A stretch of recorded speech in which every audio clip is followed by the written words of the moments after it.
Mirëmbrëma, mirë se erdhët edhe sot në Pak nga të gjitha. Do t'jemi edhe sonte për të folur për një temë shumë interesante me të ftuar të veçantë që vinë nga Universiteti i Korçës dhe më mirë që unë rikthej në fakt në këtë studio dhe në këtë format televiziv një nga pedagogët e nderuara të Universitetit të Korçës për të folur për një projekt shumë të rëndësishëm. Në fakt, pak javë më parë kemi pasur në studio profesor doktor Robert Damon, një pedagog i nderuar i Fakultetit të Bujqësisë, për cilin kemi folur për një temë shumë interesante, madje një nga puntatat e këtij formati shumë e pëlqyer, e klikuar, madje ka pasur edhe shumë komente në rrjetet sociale. Dhe më vjen mirë që tani ne do të flasim sërish për një projekt shumë interesant ku duket që njeriu është i lidhur fort me natyrën dhe aty pikërisht aty gjen edhe burimin e vet edhe për të kërkuar për gjuhën. Profesor asociuar doktor Anyla Saraçi rikthehet në këtë format televiziv për të folur për një projekt ku në qendër është gjuha, bimët dhe njerëzit. Profesoresh, mirë se erdha, mirë se u riktheve në fakt. Faleminderit. Na ka tërhequr vëmendje në fakt prezantimi një projekti në mjediset e Universitetit Fanoli të Korçës, ku ju nuk keni qenë vetëm, keni qenë së bashku me profesor doktor Nazim Grudën, i cili aktualisht është pedagog në Universitetin e Bonit në Gjermani dhe duhet theksuar është një nga 20 shqiptarët e njohur në fushën e shkencës që tashmë punon edhe studion në botë që na bën vërtet të ndihemi krenar. Po profesoresh, ti nuk je vetëm në këtë projekt shumë të rëndësishëm sepse ke në krah edhe koleg që të kanë ndihmuar e përkrahur. Si ka lindur ideja për të bërë bashk edhe për të sjellë një projekt të tillë kaq interesant? Në fakt nuk është e rastësishme, megjithatë paraprakisht unë dua t'ju falenderoj për ftesën. Rikthehem me shumë kënaqësi këtu, por sigurisht tashmë në një tjetër fush. Pra ne kemi folur shumë për gjuhën, kemi folur mbi median, por tashmë do flasim në një projekt në të cilin ndërthuren sa gjuha, po ashtu dhe natyra. Në fakt, bashkëpunimi ka lindur herët, por vitet e fundit ka marrë më shumë përparësi, duke parë njëkohësisht edhe zhvillimet e fundit të kësaj fushe edhe në Evropë dhe në botë. Projekti i përket fushës së etnobotanikës dhe ne nuk jemi në fillimet e saj, përkundrazi, kemi ecur shumë, kemi shumë potime me të dy kolegët me cilët unë bashkëpunoj dhe në projekt, me profesor Damon, që kemi nisur bashkëpunimin që nga 2014 në këtë fush, dhe me profesoresh Ani Bajramin, e cila është në Fakultetin e Shkencave të Natyrës, biologe dhe antropologe mjedisore. E që do ta kemi pas pak në një lidhje të drejtë për drejtë, për të ndarë me ne pikërisht eksperiencën e saj edhe pse jo të rejat më të fundit që vinë nga ky projekt. Ajo që e bën projektin interesant dhe që fillesat e veta i ka marrë pikërisht nga fakti se si njerëzit e kanë emërtuar botën rreth tyre, është bërë interesant për faktin që në të gjitha rastet njeriu për të jetuar, për të zhvilluar ekonominë e vet, për të arritur mirëqenien e vet, është dhe do jeti detyruar të bashkëpunojë me mjedisin. Dhe mjedisi është jo vetëm natyra, hapësira, koha, por dhe njerëzit rreth tij. Në këtë lloj bashkëpunimi, fillimisht ka qenë elementi i mirëfillt natyror. Dhe njeriu ka bashkëpunuar me natyrën për ta përdorur atë në të mirë të vet, po aqsa dhe natyra i ka ndikuar jetën edhe duke ndoshta duke i prishur dhe shkatruar ato që kishte ndërtuar. Kështu që njeriu ka mësuar ta njohë natyrën, ta shfrytëzojë atë, ta mbrojë, po aqsa dhe ta shkatrojë. Dhe projekti ka një ndërthurje jo vetëm thjesht me studimin gjuhësor, antropologjik, kulturor të emërtimit dhe përdorimit të bimëve, por njëkohësisht është një projekt i cili bazohet edhe mbi mënyrën se si njeriu flet mbi natyrën, e ndërton dhe shkatron atë njëkohësisht. Ne e njohim mjaftueshëm botën natyrore që na rrethon, se dalim tek njerëzit tanë të afërm, shëtisim, sidomos vitet e fundit kemi qenë shumë kurios për të njohur edhe rrethinat që i kemi pasur aq afër edhe nuk kemi shkelur. Njohim ndoshta 2-3 lloj bimësh, frutash, po njohim ne mjaftueshëm? Ka mjaftueshëm bim, fruta, bimësi, natyrë për ta studiuar dhe në aspektin gjuhësor? Për ta studiuar në aspektin gjuhësor gjithmonë ka. Sepse njeriu priret që çdo gjë qoftë edhe here ta emërtoj. Dhe sigurisht që gjua nuk do ketë asnjëherë fund për të emërtuar atë që njeriu e sheh rreth e rrotull.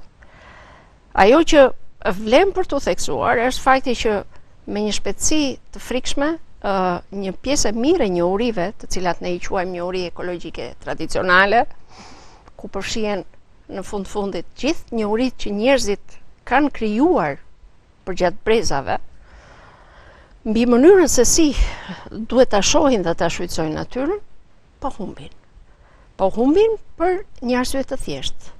Një pjesë e mirë e fshatrave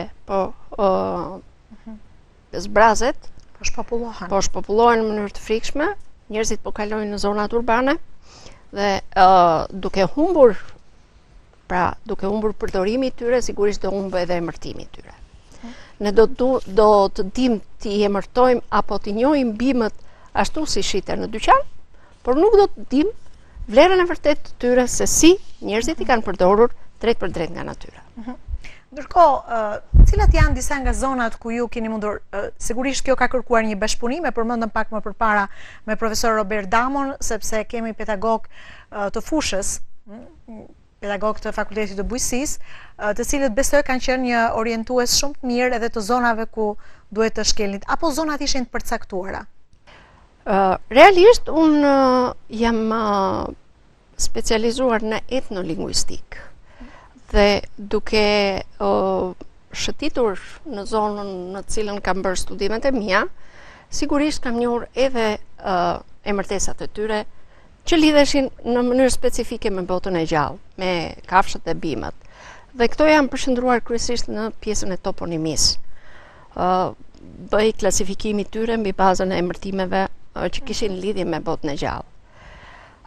E njohur që në periudhën në cilën studioja për doktoraturën, me studimet e profesor Damos, që mund të themi është pioneri parë në Universitetin e Korçës që ka ndërmarrë këto lloj studimesh, sigurisht që lindi një lloj kërshërie, një lloj kurioziteti veçantë për t'i parë tashmë edhe me një sy tjetër. Dhe një bashkëpunim i tillë ishte pak e çuditshme, se si mund të afrohen dy fusha të cilat duken shumë larg njëra tjetrës, siç është studimi i natyrës, bujqësisë, bimëve me studimin e gjuhës. Por ja që ka një bashkëpunim të tillë dhe nga bashkëpunimet të tilla dalin sigurisht edhe produkte që në këndvështrimin tim janë shumë të nevojshme në radhë të parë. Pastaj për pjesën e cilësisë është tjetër aspekt. Dhe që atëherë ne kemi filluar të bashkëpunojmë dhe sigurisht që edhe me ndihmën edhe të bashkëpunëtorëve të tjerë, kjo lloj fushe u bë, si të themi, fusha kryesore jonë e kërkimit.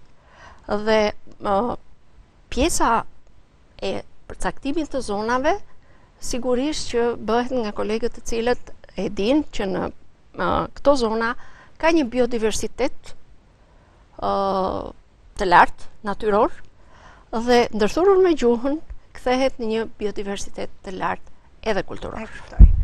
Profesorish, a njihen emra bimësh, pra të zonave të ndryshme, që ndryshe njihen në literaturën shkencore e ndryshe njihen në zonat përkatëse? Sigurisht që po. Të themi, gjua ofron larmi të emërtimeve për shkak të përkatësive dialektore. Ndarja territoriale sigurisht ka bërë ndarjen e gjuhës në varietete të caktuara gjeografike, që rëndom ne i kemi quajtur të folme lokale, në dialekte, dhe secili prej tyre reflekton, të themi, mjedisin në të cilin bashkësia që e përdor këtë gjuhë jep edhe veçoritë e natyrës. Për të njëjtën bimë mund të kemi brenda të njëjtës zonë më shumë se sa një emërtim të vetëm. Dhe sigurisht pastaj duke kaluar nga zona në zonë, emërtimet ndryshojnë, sepse e lidhin me element të ndryshëm natyror në mënyrën se si ju ka shërbyer ajo bimë, se si ju ka çfarë vendi ka zënë në jetën e tyre, apo sa i ka dëmtuar. Cila është hapësira gjeografike ku ju keni hulumtuar deri tani? Ne kemi hulumtuar në dy aspekte. E para në aspektin e literaturës. Mund të themi që studime mirëfilli etnobotanike si fushë shkencore mund mos kenë qenë, por fillesat e shënimeve etnobotanike ne i gjejmë në literaturën e gjithë udhëtarëve, kronikanëve, historianëve, studiuesve të huaj të cilët kanë udhëtuar dhe kanë shkelur Shqipërinë në gjitha viset e saj, dhe sigurisht ju ka bërë përshtypje edhe natyra, edhe bimët dhe përdorimi i tyre. Po ashtu kanë qenë njësër nuk po themi studiuesisht të mirëfillt, por njerëz të cilët duke pasur një formim caktuar dhe kanë qenë, si të themi, njëkohësisht ata që ju kanë shërbyer komuniteteve të tyre si njerëz që kishin një lloj njohurie, për t'i, sidomos në fushën e bimëve mjekësore, që ishin kryesisht klerikët. Ata është për të përmendur që në veri një pjesë e mirë e famultarëve, e priftërinjve, kanë qenë njëkohësisht edhe mjek, në thonjza po themi, dhe kanë botuar, kanë mbledhur njohuri dhe kanë botuar edhe fjalor me bimë, me emërthime bimësh mjekësore dhe me mënyrën e përdorimit të tyre. Sepse kanë pasur dhe njohuri shkencore në atë fushë. Po aq sa edhe më vonë, pavarësisht se i përkasim periudhës të asaj që ne kemi quajtur socializëm, në kuadrin e zhvillimit të shoqërisë socialiste dhe të shfrytëzimit të njohurive të popullit në shërbim të tij, mund të themi që është bërë një lloj pune për të mbledhur njohuri, dhe këto kryesisht përsërin në fushën e bimëve medicinale. Madje në 71-shin, mos gaboj, është krijuar dhe Instituti i Mjekësisë Popullore, dhe në kuadrin e të cilës ka shumë botime të bazuara mbi mbledhjen e njohurive tradicionale popullore për bimët, që janë paraprirë nga autorë të ndryshëm, edhe një pjesë e mirë edhe botanist biolog nga zona e Korçës. Në krahun tjetër janë parë zonat me përparësi në këtë pjesë. Një pjesë e mirë e studimeve kanë filluar në veri të Shqipërisë, nga autorë të huaj, përmendim Andrea Pieronin, i cili është një nga themeluesit etnobotanikës në Evropë, dhe ai ka studiuar kryesisht zonën e Lipushës fillimisht dhe më pas edhe në veri, së bashku edhe me disa kolegë nga Kosova, dhe përgjithsisht zona e jugut nuk ka qenë e studiuar shumë. Në zonën e jugut ajo që ka pasur shumë interes dhe që për mua ka përsëri shumë interes është zona e Kolonjës, jo për nga pikpamja e pasurisë gjuhësore, sepse zona e Kolonjës është dihet që është një zonë kulturore mjaft e njohur në shumë drejtime, por nga biodiversiteti i lartë natyror që ka.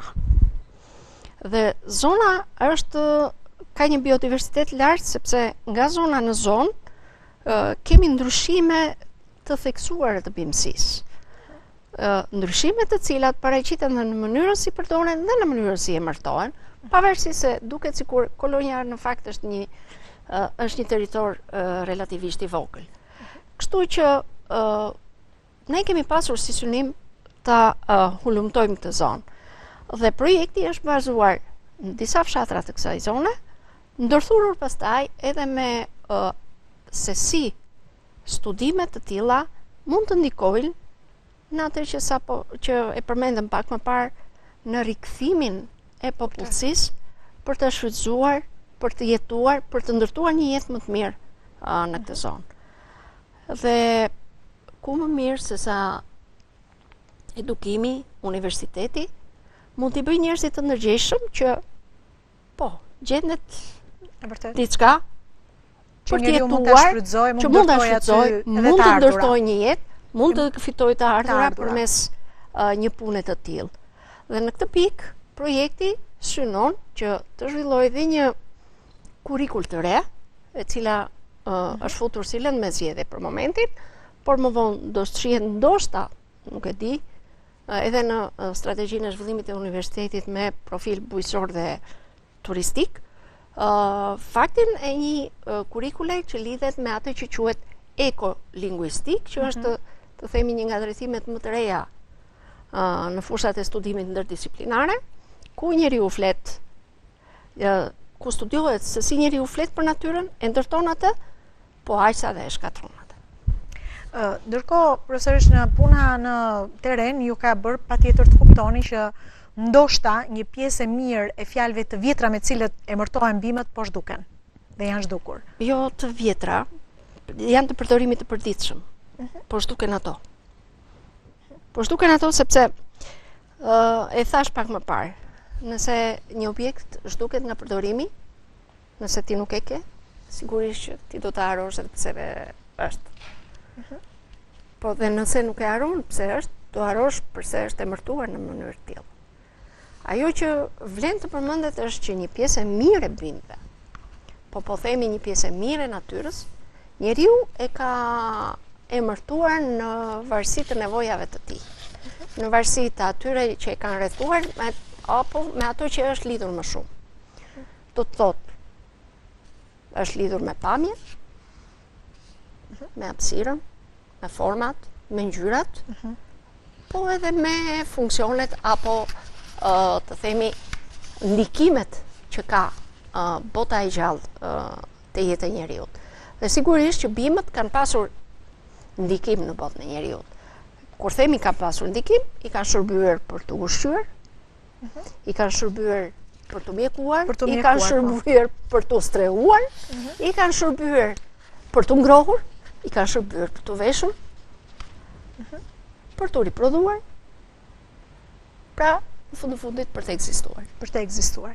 Ne do ndjekim tani disa foto në ekran për të parë pikërisht punën që ju keni bërë në teren, bashkë me dy profesorët e tjerë, profesor Robert Damon dhe profesorin tjetër të nderuar, profesor Nazim Grudën, i cili duket se patjetër që burimin kryesor e gjeni tek ata njerëz, pak njerëz, se më thatë që ka dhe zona të cilat për fat keq janë shpopulluar, ata pak njerëz. Po, këtu jemi në një fshat me i quajtur Milec, ku kemi gjetur gjithsej diku te 4 familje. Është për të ardhur keq, fshati është shumë afër rrugës nacionale. Jam me një koleg nga Kosova, edhe me profesor Damon. Kemi qenë në shtëpinë e një çifti të moshuaris, diku mbi 70 vjeç. Mbi 70 vjeç. Dhe që sigurisht bimët i kishin një pjesë të mirë të jetesës së tyre. Përgatitnin ushqimet, po, dhe këto janë marrë aty. Vazoja në mes është me narden thane. Thana. Që është jo vetëm ushqim jashtëzakonisht i mirë, por edhe është përdorur dhe për mjekim. Ka lule basani, ka gulicën, janë për përdorim familjar. Kjo është një foto e një lloj salepi, i quajtur salepi grer, se ka pamjen e tillë. Prandaj them që emërtimi është shpeshherë i lidhur shumë ngushtë me format, ngjyrat, pamjet ka. Shumë interesante. Është gjetur në Qarr. Në Qarr. Ktu jemi në Barbash, gjatë intervistave, është me profesor Anin. Po, këtu është një nga fotografitë e fundit, një Do thotë që keni përfshirë edhe student? Jo vetëm student. Studentët kanë përfshirë në nxënësit e tyre. Pra, unë kam pasur në dhëshje diplome një studente, e cila ka pasur qasje ekolingvistike të emërtimit dhe përdorimit të bimëve në zonën e Kolonjës, sepse dhe vetë ishte nga zona e Kolonjës, dhe duke qenë mësuese ka angazhuar nxënësit e saj që të merren pikërisht me mbledhjen e këtyre njohurive. Shumë e bukur. Tu jemi në një fshat, mund të themi shumë afër dhe shumë larg njëkohësisht. Jemi në Kurtez. Kurtezi nuk është shumë larg të themi nga pikpamja e hapësirës, nga rruga nacionale pari Turnersek, në krahun e Qavzezit, por është shumë i vështirë për tu arritur. Rruga është shumë e keqe, e dëmtuar, po. E dëmtuar dhe ura ka rënë. Dhe këtu jemi madje përballë fshatit, domethënë fshati është në kodrën prapa nesh. Të duket sikur do të arrish për 5 minuta, por që këtu duhet edhe 1 orë e gjysmë për të arritur. Fshati. Profesore, sa njohuri kishin ata pak banor të themi, ose a kishin trashëguar ata nga paraardhësit e tyre pikërisht këto emërtimet e bimëve, qofshin për përdorimin e përditshëm apo ato medicinale, kishin arritur t'i ruanin? Po, fotoja që ju treguat më përpara, ku isha me një zonjë, po. Ajo ishte infermiere. Ishte infermiere. Infermieria e fshatit. Dhe sigurisht që përveç mikimeve që ju bënte banorëve që kishin mbetur aty në atë zonë, ju rekomandonte edhe bimët popullore dhe mënyrën se si përdoreshin ato. Por banorët e fshatit i dinin vetë. Në njërën prej familjeve që ne shkuam, duke qenë se zonja kishte vuajtur për një kohë të gjatë nga veshkat, dinte të gjitha mjekimet popullore që lidheshin me sëmundjen e saj. Përveç faktit që ata ronin me bimët në një mas të madhe, si ato që kultivonin dhe që i kishin farat e tyre, pra i kishin bimë të cilat i kishin ruajtur për një kohë të gjatë në familjet e tyre. Dhe kjo i duhesh e profesor Bertit, po, sigurisht. Për bankën. Ne kur shkojmë bëjmë një rrugë 3 punë, kur i thonë.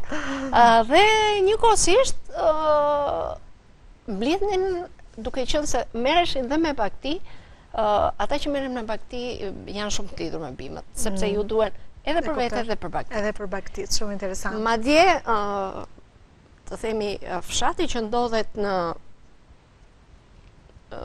fshati Kurtez ndodhet në një nga kullotat më të mira të gjithë Shqipërisë, që është në malin e Radomit, kështu që kullotat i kishin shumë afër dhe zona ishte e tillë që duke qenë se rrihte dielli, aty bëj çdo gjë. Edhe ato fruta dhe perimet të cilat këte nga ne janë pak të vështira për të kultivuar apo për të pjekur, sepse ishte zonë ngrohtë. Tani, profesorish, puna në teren sigurisht që ka vështirësitë e veta edhe për faktin që zonat del nga dalë po shpopullohen, edhe kështu del nga dalë edhe këto emërtimet e bimëve mund të zhduken, po nga ana gjuhësore, cilat janë vështirësitë, pra flasim tani për studimin gjuhësor, që mirëfilli është puna juaj. Cilat janë vështirësitë që ju keni hasur? Vështirësia kryesore është që nuk kam njerëz, të cilët do të duaj t'i pyesja dhe të kisha të themi material më të plot. Ideja është që një pjesë e mirë të bimëve njerëzit nuk i njohin, sepse nuk i përdorin. Pra, unë kam gjetur nga literatura, por shpeshherë në teren nuk i gjejmë sepse s'ka më njerëz që t'i ruajnë. Të rinjtë e sotëm nuk janë të interesuar. Dhe ajo që ndodh sot është që për shkak të bombardimit nga televizioni, rrjetet sociale, shpeshherë këto njohuri janë po themi miksuar, janë përzier edhe me njohuri të cilat jepen nga rrjetet sociale, jepen përmes televizionit. Jo nga njerëz kompetent. Ndoshta. Jo vetëm ajo, por edhe nga kalimi i njerëzve edhe në emigracion.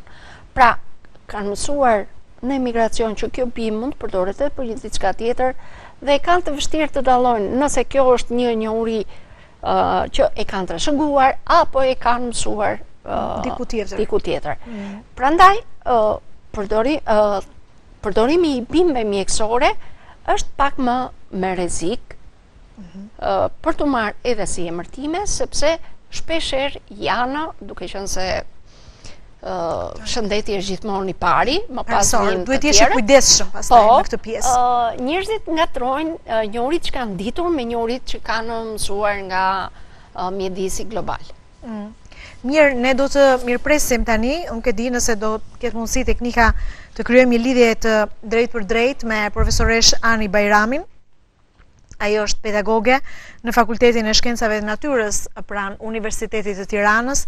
Do të na bashkohet në këtë bisedë për të folur pikërisht për këtë studim, shumë interesant, ku ka bërë bashk njeriu, natyrën, po pse edhe komunitetet të cilat jetojnë me këtë biodiversitet, është shumë interesante të njohësh nga afër, edhe pse jo, një studim i tillë do të jetë pa diskutim në shërbim të komunitetit, po edhe të rinjve, të cilët tashmë, siç e tham bashkë me profesoreshën, janë larguar nga natyra. Mirë, do të kemi tani, ashtu sikurse anoncuam, në një lidhje të drejtë për drejtë profesoresh Ani Bajramin.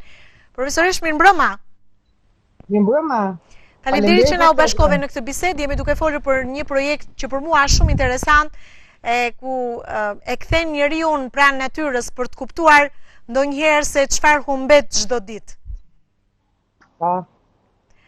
Profesoresh, ju jeni bashkuar këtij projekti duke mbërritur nga Tirana në zonën tonë, apo keni shtrirë studimet tuaja edhe në zona të tjera të Shqipërisë?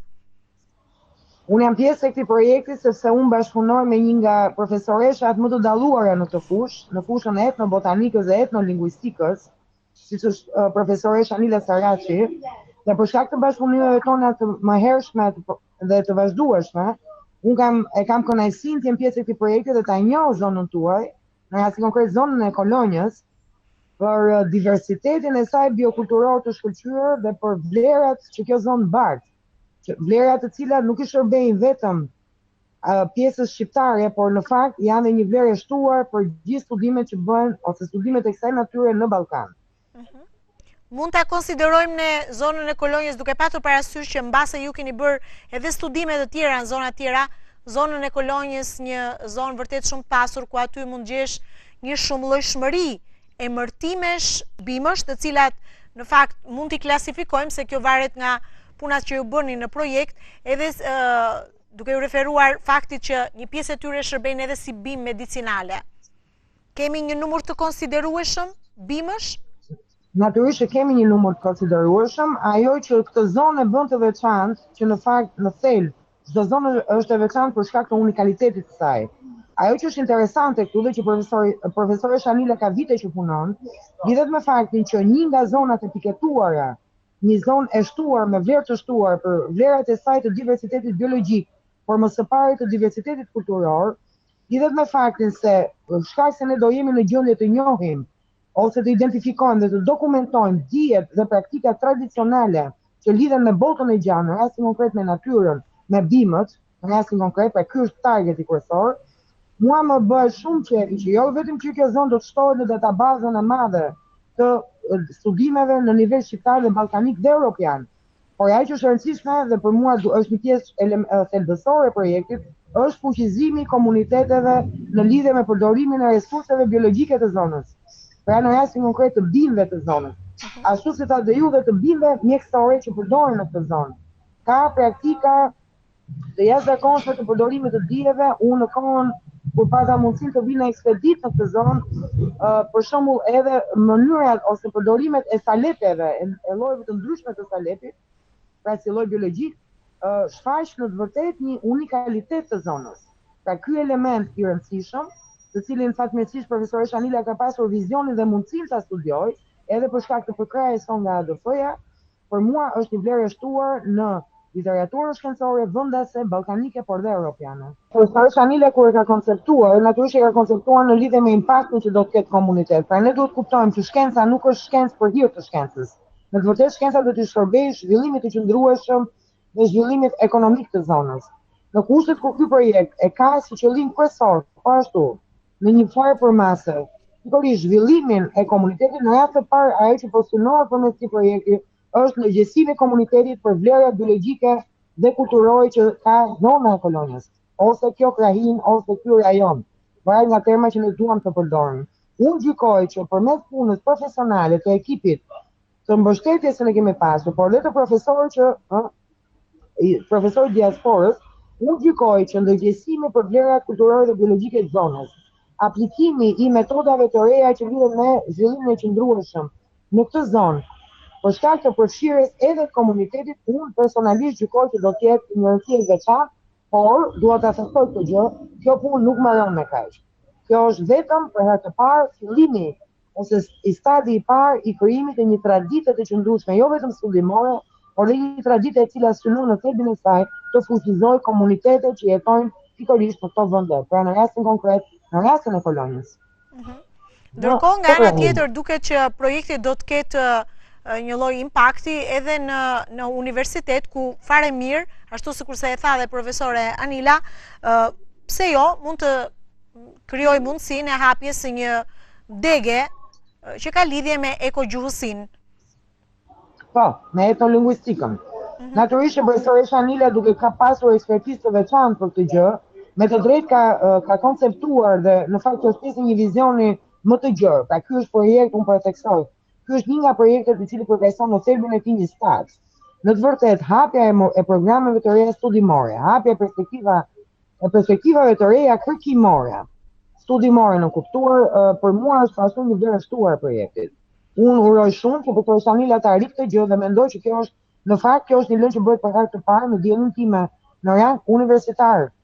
Pra është një, le të themi, një drejtim kërkimor i cili do të shprehet në formën e silabusit, i cili do të aplikohet për herë të parë fatmirësisht në qytetin e Korçës, që do të jetë një vlerë shtuar për vetë Universitetin e Korçës. Profesoresh, se ju natyrisht keni studiuar edhe keni ulumtuar dhe në zonat të tjera, çfarë emërtime bimësh ju kanë bërë më tepër përshtypje në zonën e kolonjës? Nga djenit e mia, paktën nga ekspedita që unë mora pjesë me profesor Shanilën dhe profesor Robert Damon, unë personalisht jam, le të themi, e çuditur nga jo vetëm nga llojet e salepeve që janë zbuluar, por dhe nga përdorimi i gjerë në zonë. Unë vetë personalisht kam studiuar krahinën e Gjirokastrës, ne së fundmi së bashku me profesor Shanilën ishim në zonën e Rivierës, pra të bregut që quhet ndryshe. Me thënë të drejtën, unë nuk kam hasur nga kërkimet e mia në terren, kam edhe në pjesën e parkut kombëtar të Vjosës një përdorim të salepit. Pra kjo është një gjë që për mua është unikale për zonën. Shumë interesante dhe kjo. Edhe ne në fakt nuk i dimë që jetojmë në këtë zonë, na duhet shpeshherë të komunikojmë me njerëz si ju që edhe ne ti marrim vesh që pas kemi vërtet vlera të tilla dhe nuk kemi ditur ti shfrytëzojmë. Ndoshta banorët e zonës duhet i dinë më mirë që ti vjen edhe në shërbimin ton. Profesoresh, unë të falenderoj për këtë lidhje, edhe për të ndërhyrje në këtë bisedë. Të uroj shumë suksese bashkë me kolegët e tu në vimësi të këtij projekti që besoj patjetër do të ketë impakt në komunitet. Faleminderit shumë për ftesën dhe uroj edhe unë me të vërtetë. E meriton. Është një zonë me bukuritë veçantë dhe me një diversitet biologjik dhe kulturor shumë të veçantë. Përveç aspektit patriotik të zonës, që për mua është një vlerë shtuar. Është bërë një zgjedhje e mençur duket kolonja. Absolutisht. Faleminderit atëre. Mirë, ne kishim lidhje drejt për drejt, profesor asociuar doktor Ani Bajrami nga Tirana. Profesore, ju nuk ju pyeta çfarë ju ka bërë më tepër përshtypje në këtë zonë, në një bimë të cilën në fakt e keni hasur ndoshta me emërtime të ndryshme në fshatra të ndryshme të kolonjës? Unë do t'i mbetesha atë që tha profesorish Ani, Salepi. Salepi është shumë i veçantë, edhe unë kam qenë edhe në ekspedit në Dropull, kam qenë edhe në Himar para një jave. E njihni si bim, por nuk është se përdornin. Ndërkohë që në kolonjë minimalisht kemi zbuluar diku te 12-13 lloje salepësh,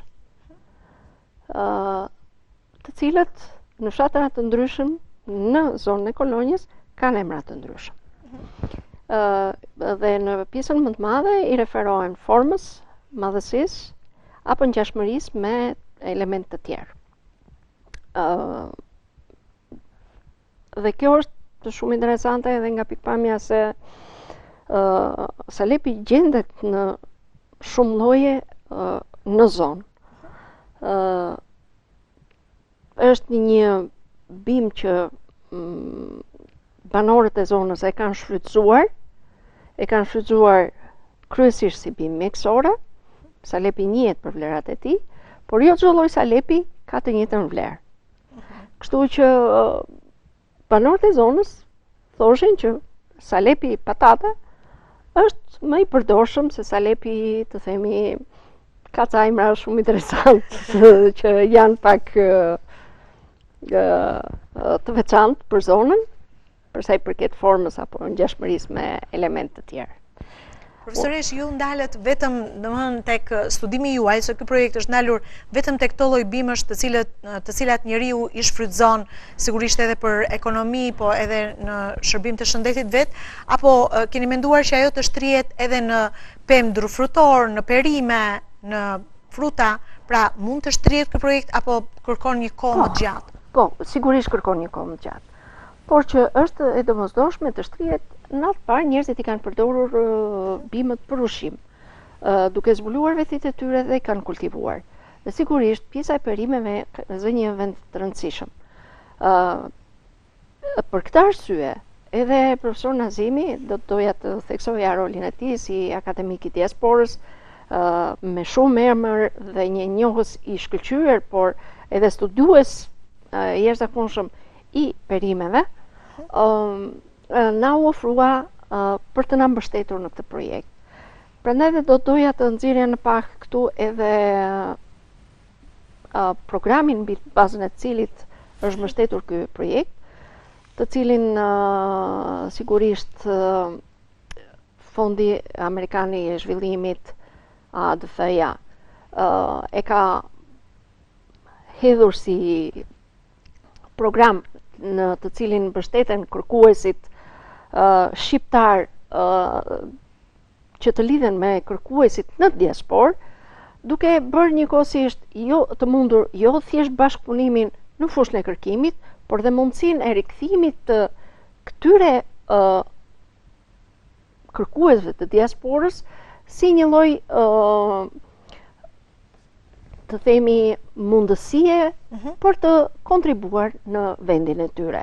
Pra ata kanë dhënë kontributin e tyre si shkencëtar jashtë, por tashmë pse të mos japin kontributin e tyre edhe në bashkëpunim me kërkuesit shqiptar. Dhe programi RIT, që mbështetet nga Fondacioni Amerikan i Zhvillimit, bën të mundur këtë lloj lidhjeje.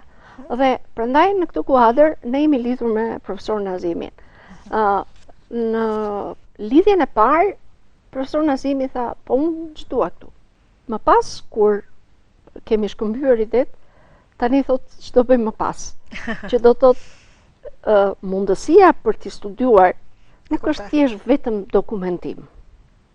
Kjo është e para. Ky dokumentim do të krijonte mundësinë edhe të krijimit të dhënave, bazës të dhënave, edhe njohjes së këtyre njohurive nga banorët dhe rikthimin e tyre për t'i shfrytëzuar tashmë në agroturizmet mbi njohuri tradicionale duhet mbështeten. Nuk mund të zhvillohet një agriturizëm mbështetur mbi prova, ndonjëherë edhe prova eksperimente. Jo thjesht eksperimente. Edhe eksperimente. Po jo mbi ato që blihen në dyqan. Agriturizmi do të thotë që ti ta gjesh në zonë, ta kultivosh në zonë, po. Ta ruash. Ta kesh tradicionale dhe ta ruash. Dhe ta përdorësh për të krijuar të ardhura. Dhe pikërisht kjo duhet bërë. Kështu që ky lloj bashkëpunimi ka sjell mundësinë që ne të njohim jo vetëm bimësi negër, por dhe bimësinë e kultivuar autoktone, e cila rikthehet. Pra, ideja e shfrytëzimit të varieteteve autoktone, të perimeve, të cilat dallohen në zonën tonë për cilësinë që kanë pasur, edhe për shkak unë i studioj edhe nga pikpamja e emërtimit sepse lidhen shumë ngushtë edhe me origjinën apo të themi cilësitë e tyre, sigurisht që janë në thelb të agriturizmit. Po ju përmend një varietet që është tipik i Kolonjës, që ne e njohim të gjithë, por nuk e dim pse emërtohet ashtu, që është domatja e Sanjollasit. Domata e Sanjollasit është sepse ka qenë e kultivuar në Sanjollas të Kolonjës. Këtu do doja të përmendja edhe një doktorant italian, i cili për shkak të një lidhje të ngushtë shpirtërore, sepse ka bashkëshorten e vet nga zona e Kolonjës, i është futur studimit të etnobotanik ose të folkbiologjisë, pikërisht edhe në Shqipëri dhe në zonën tonë, në Korçë dhe në Kolonjë. Unë e kam marrë në ekspedita, ai ka ardhur me bashkëshorten dhe fëmijët e vet, është i dashuruar me zonën, dhe ati ka zbuluar që ka një Itali tjetër, e cila ka originalitetin e vet, që është Kolonja e bashkëshortes vet.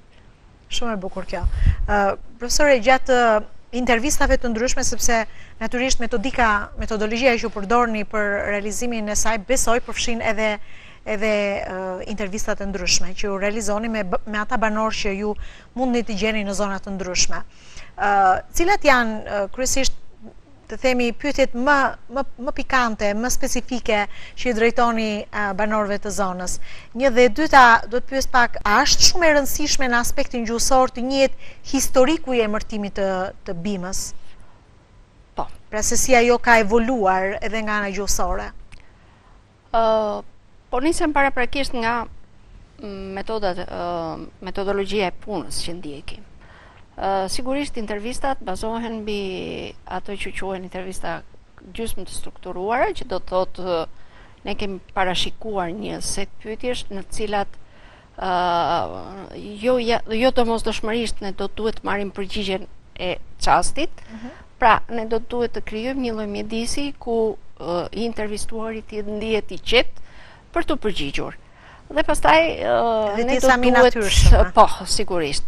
Dhe përgjithsisht është një metodologji që përdoret në shkencat sociale, sidomos në shkencat etnografike.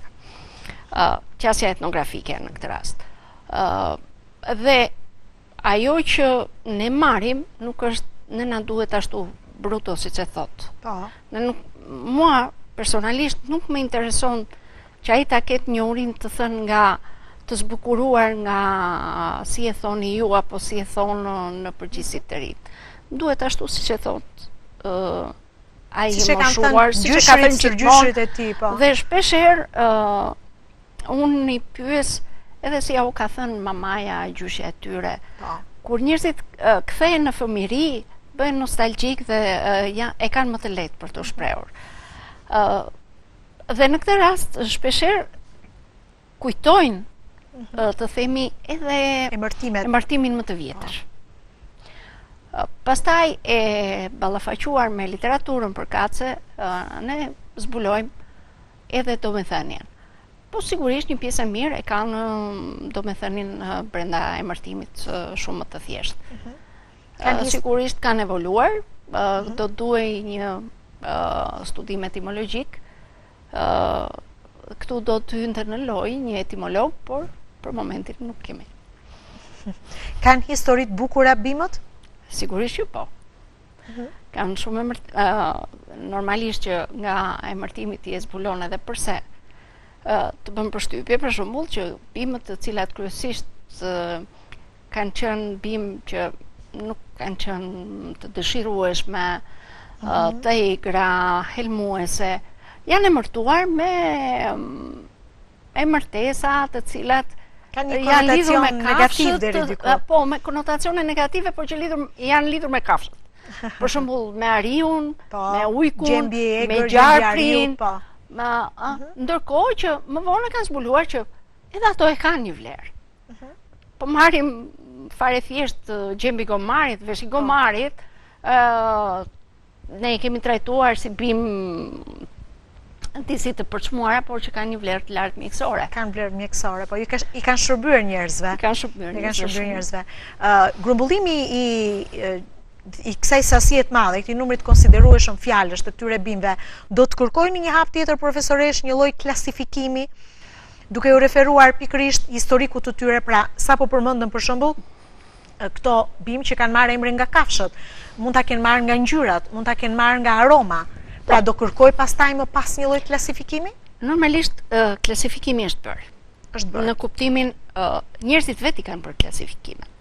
Për shkak të përdorimit të tyre. Dhe këtu hyn në lojë ajo që ju përmenda pak më parë, folbiologjia. Pra, taksonomitë e bimëve i kanë përcaktuar në një masë të madhe vetë njerëzit. Nëse shkon në përfshatra, ty të thonë do bëjmë një byrek me lakra ose do bëjmë lakro me lakra. Dhe lakrat nuk presupozohet një lloj bime e vetme, por presupozohen disa lloj bimësh, kryesisht të gjelbra, të cilat përdoren për këtë lloj gatimi. Dhe kjo është një taksonomi në një rang që është në rangun e një familje përmbledhëse të këtyre bimëve, e cila ka gjeneruar pastaj bimët se cilën më vete. Pra në lakra do të hynte lëmpjeta, spinaqi, pazia, tipe të ndryshme lëmpjetash, ose ato që në Greqi quhen horta. Shpeshherë ne i përmendim jeshilleqe. Po, jeshilleqet, po. Këto janë klasifikime. Erzat janë klasifikime. E kuptoj. Pra, vetë populli, vetë njerëzit e kanë bërë këtë lloj klasifikimi. E kuptoj. Dhe doktoranti italian Francesco këtë studion, taksonomitë popullore. Pra, pse njerëzit i kanë klasifikuar pavarësisht se janë të një familje apo jo, janë të një gjini apo jo. Kjo varet se si i kanë shërbyer. Pikërisht nga mënyra e përdorimit. Mënyra e përdorimit, se si i kanë shërbyer, kështu që dhe si i kanë vënë ata në përdorim për të mirën e tyre. Ajo që ne do duhet të shohim, dhe në fundin nëse i referohemi dhe klasifikimit shkencor të bimëve, klasifikimi shkencor i bimëve bazohet mbi klasifikimin popullor të bimëve. Profesoresh, sa do të zgjasë si projekt, pra sa do të keni ju mundësi se duke patur parasysh që ju gjithmonë mund të jesh në teren edhe për shkak të stinëve të ndryshme. Sigurisht që edhe stinët janë një favor tjetër për punën në teren. Ka një afat kohort përcaktuar? Sigurisht projektet gjithmonë kanë afate kohore, por kjo nuk na ka penguar që ne të kemi studiuar këtë lloj fushë përpara një projekti edhe të vazhdojmë dhe më pas. Projekti zgjat një vit, pra ne kemi filluar punën në mënyrë zyrtare në qershor të këtij viti dhe sigurisht raporti përfundimtar dhe produktet përfundimtare do të jenë në qershorin e vitit të ardhshëm, që presupozohet të jetë artikulli shkencor i cili do jetë indeksuar në revistat indeksuara. Që do ta bëj dhe zonën e kolonjës të njohur kështu. Sigurisht që po. Por kjo nuk na ka penguar që në atë zonë ne ti kishim filluar paraprakisht studimet. Studimet, e kuptoj. Dhe të shkojmë në periudha të ndryshme, sepse ajo që është interesante me bimët, po aq sa edhe vështirë, është fakti që ti nuk gjen të njëjtat bimë në të njëjtat periudha, nuk i gjen bimët ashtu si i do, për t'i përcaktuar në këtë rast e kanë punën më të vështirë botanistët, për të përcaktuar që është kjo bimë apo kjo, sepse nëse nuk e gjen me elementet e vet, gjethse, kërcell, fara, frut, nuk është aq e lehtë për ta përcaktuar. Dhe sigurisht kur arrin ta përcaktoj botanisti, unë do duhet të di nëse është kjo bima që më është thënë në qershor apo është kjo bima që më është thënë në shtator. Pikërisht për këtë doja t'ju pyesja, pra a ka fakti që mund ta zhvillosh projektin në periudha të ndryshme, stinë të ndryshme, atëherë do duhet që shpeshherë edhe të gjesh emërtime të ndryshme.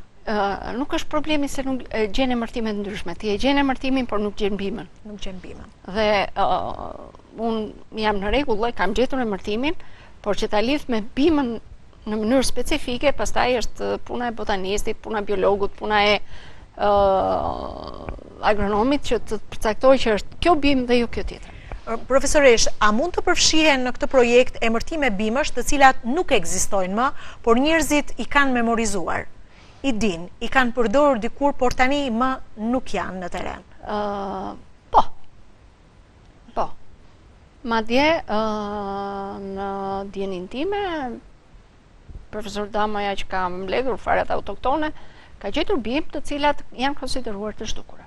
Janë gjetur disa, ndoshta. Disa mund të jenë gjetur, disa janë të dokumentuara, por sot nuk gjendet, pse jo të mos ripërmenden, ndoshta nesër nuk janë gjetur deri tani, mund të gjendet. Hapja e një, nëse mund ta emërtojmë kurs, mund ta emërtojmë kurs dek. Në këtë rast, në këtë rast është kurs. Ekolinguistika do të ketë interes për kë kategori njerëzish? Pra, flasim për student, për të rinj, apo për ata punonjës të cilët lidhen drejt për drejt me fushën e bujqësisë? Jo domosdoshmërisht ata që lidhen drejt për drejt me fushën e bujqësisë. Ekolinguistika ka rëndësi në thelb për njerëzit të cilët janë të interesuar të punojnë me mjedisin, në tërësi. Kur them me mjedisin në tërësi, ekolinguistika është një qasje filozofike në thelb, e cila e sheh tashmë reflektimin e gjuhës si një element që lind nga mjedisi. Në fundit, edhe njeriu vetë është pjesë e mjedisit, produkti i tij, dhe ndoshta produkti, të themi, më i përsosur i natyrës deri më sot, për ta shfrytzuar, për të siguruar mirëqenien nga natyra, por njëkohësisht pastaj edhe për ta shkatruar. Sot, në diskutimin e përditshëm, janë sfidat e ndryshimeve klimatike. Ajo çka ne i bëjmë mjedisit me dashje ose pa dashje, ndërtimet, betonizimet, të cilat po na i kthejnë natyrën, po aq ashpër natyra po na përgjigjet. Hakmerret ndaj njeriut. Po na përgjigjet. Ju e dini që nëse braktiset një mjedis i banuar, gjëja e parë që mbizotron në të është bimësia. Është bimësia, e vërtet. Profesoresh, ky është një mesazh shumë domethënës, me cilën ne mund dhe duhet ta mbyllim këtë bisedë. U uroj vërtet shumë suksese. Të falenderoj që gjetë kohën edhe ndave me gjithë teleshikuesit e ekranit ton, një projekt kaq të rëndësishëm edhe dobiprurës për gjithë komunitetin. Natyrisht ky projekt është rrinë në Kolonjë, po ndoshta në një të ardhme do të ketë një reflektim që të ruajmë këto vlera edhe për bashkitë të tjera, pra vetëm për bashkinë e Kolonjës. Po diskutojmë pjesën e qarkut të Korçës. Qarkut të Korçës, që është vërtet shumë e pasur. Ndaj ju uroj suksese ju dhe kolegëve tuaj. Faleminderit që ndat punën tuaj me ne. Faleminderit dhe ju që gjithmonë gjeni mundësinë na bëni të njohur punën tonë. Faleminderit. Mirë, ne do të ndajemi edhe për sot, ishim së bashku në pak nga të gjitha, do të rishihemi të njëjtën e ardhshme në mbrëmje, me të tjerë të ftuar do të sjellim natyrisht të tjera tematika. Natën e mirë për sonte.